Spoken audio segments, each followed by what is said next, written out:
G'day everyone, welcome back to True Eagle. Today we are going to take a little bit of a mid-season look, as per your request, at the upcoming draft and what West Coast might do in particular.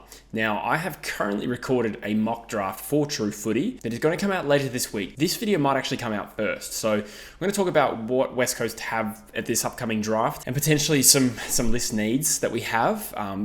We're kind of a couple of years into a rebuild now, so in some cases, there are probably areas we don't particularly need to draft for. But for the most part, being at the bottom of the rebuild to some extent, we are in a position to go best available to some extent. But we'll get into specifics as we go through. So to kick off, we currently hold, as per the current ladder, picks 3.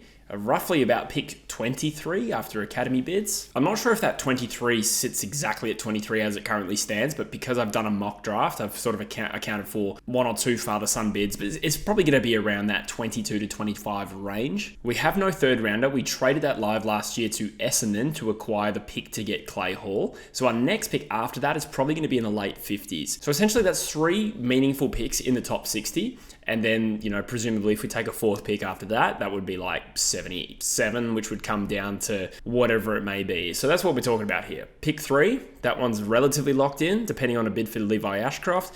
Mid-20s, no third rounder, a pick in the late 50s, and then potentially like pick 70 on the night. So not a massively inspiring draft hand, to be honest, and that was the price we paid to get our man in Clay Hall. We had some information last year, apparently, that Essendon were going to take Clay Hall. We did the live trade, we made sure we got our man, and as such, we don't have a full complement of picks this year. So to give you a rough profile of this draft, it is meant to be compromised again.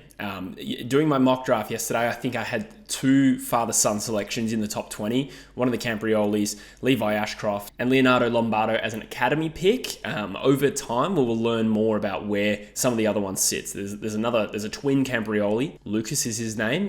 There's a couple of father-sons for Port Adelaide that might go a little bit later. We've got our own academy pick in Malachi Champion, who may or may not last that long. We will get into that as well. So it remains to be seen just how compromised it is, what it's going to look like compared to last year. At the moment, it doesn't look like Gold Coast have 4 picks in the first round. But nonetheless, we can anticipate that this year and supposedly next year are going to be compromised to some extent. One of the father-sons is Levi Ashcroft, the brother of Will, who may or may not go in the top 3 or 4 picks. So that is something to be wary of, considering we will almost certainly be picking right at the top of this year's draft. The other profiles of it are that, in my opinion, there's a couple of standout midfield options, and then there's a group of more midfield options who I think are clearly a tier below, which is frustrating when you currently hold a pick 3, and I am excluding Levi Ashcroft from that. So 2 open pool midfielders, in my opinion, that are a cut above the rest. So we hold the first pick after that, in theory.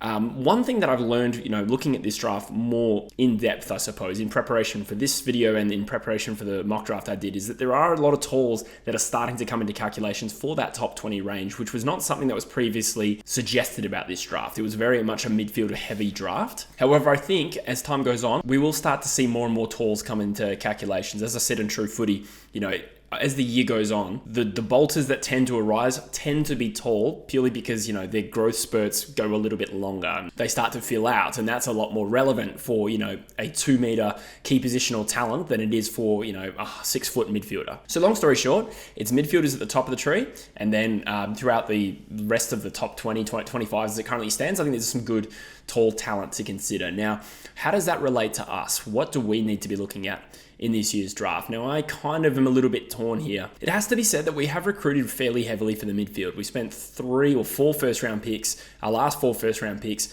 on midfielders. One of them is Harley Reid. We took 2 in 2022, taking Ruben Jinby and Elijah Hewitt. Hewitt hasn't played a game yet this year, so it's maybe easy to forget that we do have a very talented young midfielder there. And we took Campbell Chesser in 2021, who I think is making reasonable strides. So either way, the resources we've allocated to the midfield have been there. So I think that's worth mentioning because, while the midfield is probably where games are won and lost to some extent, I am also mindful that where we are at the rebuild, we're in a good position to stockpile some talls. So I do think we need to balance that. And I think we've done a reasonable job of that. We took at least 1 tall last year in Archer Reid. I think that was the only one. The year before that, we took Harry Barnett, a ruck. So we got a ruck and a ruck forward in the last couple of years. we're probably due for a key position back to join this list. Now, does that need to be with our first pick? Not necessarily. I think there's a school of thought that you don't really go too early with key positional backs, despite what we tried to do with Daniel Curtin last year. I suppose where I sit with it at the moment is, yeah, if we have a pick, say in the top 3, I would want it to be a midfielder. If we did select a midfielder, I'd want it to be a midfielder with a point of difference to what we've already got. So we've assembled kind of a powerful, tall midfield between the likes of Jinby, who's 6'3", Hewitt, who's at least 6'2", Reed's about 6'2", Clay Hall's nearly 6'3", Jai Cully's 6'4". I think adding to that glut of similar type midfielders is probably not the way I'd want to spend this pick. If we did, I'd be looking more of an outside classy midfielder who can transition the ball from the contest into the forward 50. Someone who can genuinely be a powerful runner and distribute the ball inside 50. And I think there's one or two options here for us, but I don't think it's that clear cut. So, there's so many moving parts here. What is our actual pick going to be? Is it possible that we end up with pick 2? Does Richmond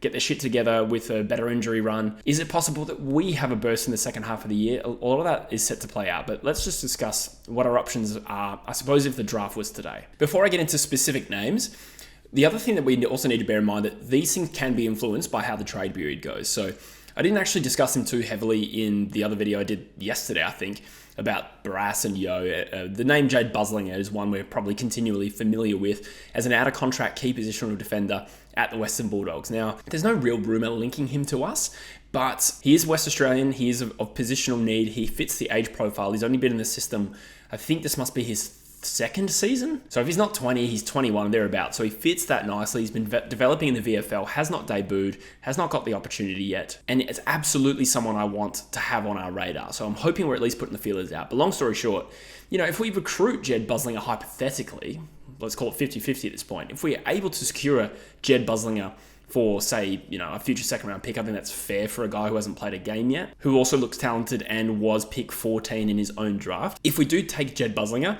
that will influence who I want to take at our first selection, because in my opinion at the moment, we're probably going to go midfield, but there is a key positional defender that I do kind of like the look of. So let's talk about who the top prospects are. So we eliminate Levi Ashcroft from this analysis. He's going to the Brisbane Lions. They're probably going to have a decent pick as it currently stands anyway, so there's no point really discussing that. Other than that, I think there's two clear midfielders in my opinion. You've got Josh Smiley, as currently, sort of entrenched himself as the number 1 seed for this year's draft. He's 6'5". He's a big boy, and that he was measured at 6'5", like at the end of last year. So I wouldn't be surprised come the draft combine if this guy's closer to 2 meters. But he's a big, powerful midfielder who plays a little bit back and uses the ball well. Doesn't necessarily, go forward and take marks or anything like that. So he's a little bit different to, say, a Jai Cully, but he's got explosive power. Is he different enough from our current mids? Maybe he's a little bit more of the same. However, he is probably in that top tier talent where I probably would just select him if we had that pick. The other one is Finn O'Sullivan, and just between you and me, this is probably my preference. Like if we had pick 1, I wouldn't be against picking Finn O'Sullivan. Now, he's had a bit of an injury-interrupted start to the year, but I think stylistically, he's the cousin of Sam Walsh. They compare him a little bit to Sam Walsh. He's a bit of a well-rounded midfielder. He can transition from inside to outside really well. He uses the ball pretty well. He goes forward and takes marks as well. He's not as tall as Smiley. He's about 182 currently, which probably, let's call it 6'1", 6'2" by the time the draft combine actually happens. But someone with a bit of outside utility, I think, who can transition the ball inside 50. I think that's what we're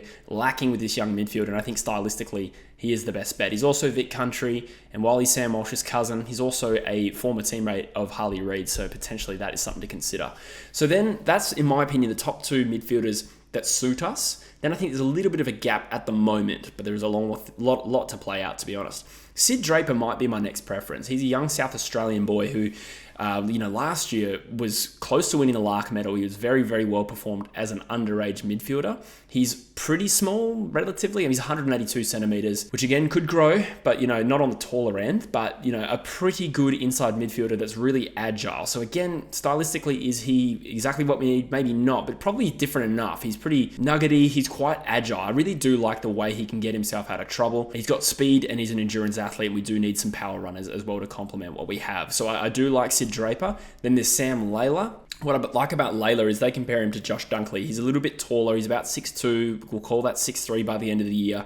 He's really defensively minded. I really like the fact that he puts on defensive pressure and he swings forward and is an aerial threat. So I think the Josh Dunkley comparison makes sense. And again, different enough, I think. So the one player I haven't quite mentioned in this group of elite top tier midfielders, or at least that's the conversation, that this player is grouped into this top batch of midfielders, is Jagger Smith. Now, he is an unbelievable ball winner. I think it was only 3 weeks ago or something. He had 50 possessions in the Coates Talent League. Again, a very balanced midfielder, obviously a power runner if he can accumulate the ball 50 times. He's tidy by foot. For me, I just probably feel like lacks the hurt factor, what I'm looking for here. Like if we have pick 3, I want it to be someone with genuine weapons, and I'm not too sure about Jagger Smith, my personal opinion. The other one to keep an eye on is Taj Houghton. Now, Taj Houghton is almost certainly not going to go pick 3. So he is a forward that is converted into a midfielder.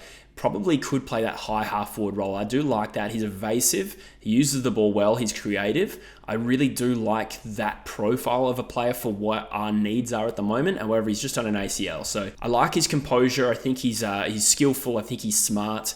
I think this one might come into calculations a little bit more if we were to split the pick, which is at the moment, while we're talking about it, I think a viable option for us, but it depends where our pick sits. So in my opinion, if we sit in the top 2 currently and we have a chance at Finn O'Sullivan, then I think we just hold that pick. But if we fall into the next group of midfielders, this is where I think we seriously consider trading 3 down. Now, what that could offer us in terms of like picks, it's so hard to really speculate on that right now. But if it gets us like pick 8 and 16 or something like that, I'm not too sure what's realistic yet. Then, is Sam Layla still on the board? We get one of Layla and potentially a tall. Then outside of O'Sullivan and Josh Smiley at the moment, those might be our best options. But let's consider some taller options for, pick 3 if we decided to keep it. So one that I think could be suitable for us, and I actually picked him for West Coast in this mock draft, but Luke Traynor. Luke Traynor is a currently 194 centimeter intercepting defender. I mean, he's sort of key positional height, or at least he will be, but probably compared a little bit more to a Jordan Ridley. He's decent one-on-one, but he's actually quite impactful going forward. I think he averages about 4 inside 50s a game, which reflects this, but he's a great interceptor and a great ball user and gets a bit of the footy as well. And, Jeremy McGovern is 32 this year. So while he might not be that traditional stopper, he is actually quite damaging with the ball in hand. And Jeremy McGovern could be leading our best and fairest at the moment, considering like Yo and Waterman have missed games, obviously, but he has been fantastic. And I do think we will need a key positional back. Now, you come back into the conversation of, do you spend a pick this high on a key positional defender? Well, like I said, if we pick Jed Busling, we probably don't need Luke Traynor as well. But I think if we say hold pick 3 and O'Sullivan and Smiley are off the board, and it's a choice between Traynor and say a Jagger Smith or whatever, then I see the appeal. There's also Harry O'Farrell. I don't expect him to be in the mix for pick 3, but things can change. But he's a bit more of a shutdown key defender. Another suitable option for us if we were to go tall. Would he be necessarily the best available pick for us? No, I'm trying to be more exhaustive with this than just simply naming a few midfielders. I think Harry O'Farrell would be a viable option for us. And again, just part of this group of talls that I think could add some value to this rebuild. Another one is Jack Whitlock. Now, he's 200 centimeters. His twin brother also probably will go in the first round. I think it's Matt, his twin. 200 centimeters, really good high marking forward. Could probably play back as well. But the argument against that is just that we just took Archer Reed at pick 30. Now, Archer's not necessarily locked in to succeed, so there is a little bit of a risk there. On the other hand, if we have just invested into Archer Reed and have a number of young talls, do we really need another 200 centimeter key forward? We probably won't. But there are enough doubts around a Jack Williams and an Archer Reed to at least make me a little bit curious about potentially drafting a key position forward. It's probably not my first preference, but hey, we're just listing names here. So we've talked extensively about pick 3, and that's probably all we can accurately gauge right now. Because there's so much water to go under the bridge in terms of later picks. But there's a couple of Western Australian talents I will highlight. There's Bo Allen, and I think at the moment he's probably the highest rated West Australian prospect. So I'm actually not sure if he's any relation to Ed Allen or Matthew Allen or anything like that. It's spelled the same way. Haven't found any evidence to actually link them, and they play for different clubs. I think Bo's from Peel, and I think Ed was from Claremont. But Bo is the West Australian captain. He's had a bit of a taste of league. He's about 191 centimetres at the moment, and a he's multi-positional. I think he's played some good footy as a running defender. He's played a bit of midfield. He's played a bit up forward. The good thing about him is he has genuine leg speed, and I think that does add something to us. So this is very much a pick 23 sort of conversation, certainly not pick 3. But who knows, we might split the pick, and it might be a pick 18. Who knows exactly what will happen. But I thought I'd throw him out there as probably the best West Australian talent currently. So let's talk about Malachi Champion. Now, Malachi Champion is a small forward, part of our academy. If you remember, the rules are that we can't match a bid before pick 40. The same thing with Lance Collard last year, and the rules are pretty much set in stone. They're not going to change this year. They might change in the future. They're not going to change this year. Malachi, I thought was really impressive from what I saw of him last year. This year, it's been a solid start, kind of modest, 14 touches a game and a goal a game from 4 Colts games. Now, I have seen so many conflicting thoughts about Malachi Champion. Like in some rankings from experts, they're putting him in the top 15 to top 20. This is bad for us. In other areas of the internet, I've seen them say oh no, he's not going to get bid on before pick 40. So I don't actually know, other than to say that I think he is absolutely worth keeping an eye on, and I would like to see him in West Coast colours next year. It's almost as though we want him to show flashes, but not perform too well, all right? So maybe we just hide Malachi Champion. That would be a good result. We missed out on Collard last year, but nonetheless, I think Malachi Champion is someone to keep an eye on, and creative sort of midfielder forward who, obviously hits the scoreboard and creates moments of brilliance. And, there might not be a distinct need for him. We just traded for Tyler Brockman. Tyrell Dewar as well has showed some good form and has debuted, but nonetheless, I think AFL quality traits there. We'll see what happens with Malachi. Certainly worth a mention in this video. But there you go, just a quick profile of what I'm thinking personally for this upcoming draft, and if anyone's got some specific thoughts, let us know in the comments as well. Supposed to summarize, I think it would be amazing if we get Buslinger. I'd be keen for that, and that would allow us the freedom to just pick best available at pick 3. Now that we've added another key back, that we do probably want to add another tall. I think that's just a good principle of drafting and rebuilding. If you're in a draft with a selection of talls, this is a good time to take some, and considering where we're at, a number of years off contending, giving these guys time to develop makes sense, even if we slightly overstack the list, I guess. So if we get Buslinger, let's say that eliminates a future second round pick. We have 2 picks in the draft here, no third round selection. Hopefully Champion goes at pick 59. That allows us to take what is currently pick 23 and 23. Even if Buslinger costs us 23 in this year's draft, I'm not really sure, then we'd have 3 and then, an academy pick later. Is that enough? That could tempt us to trade the pick down just to get an extra player in this year's draft. Doesn't concern me too much giving up collateral for someone like a Buslinger, given that he's in that right age bracket. It doesn't really matter that he's 21 instead of 18 or whatever. Is there a scenario where we, trade a future second for Buslinger and we also trade 23 for Liam Baker? I don't want to get stuck into whether that's fair right now. Let's just say hypothetically. Is 3 and 59 enough? Do we add, say, a Sid Draper, go Sid Draper and Malachi Champion as the 2 picks from this draft, and add a Liam Baker and a Buslinger? Is that enough turnover? I suppose that all remains to be seen. There's no point getting into real specifics here, but I am holding out hope that we get Buslinger, and I'm holding out hope that we somehow get Finn O'Sullivan. But things can change. So like I said, let me know in the comments what you think, guys. Subscribe to the channel if you haven't already, and I'll see you in the next one. Cheers.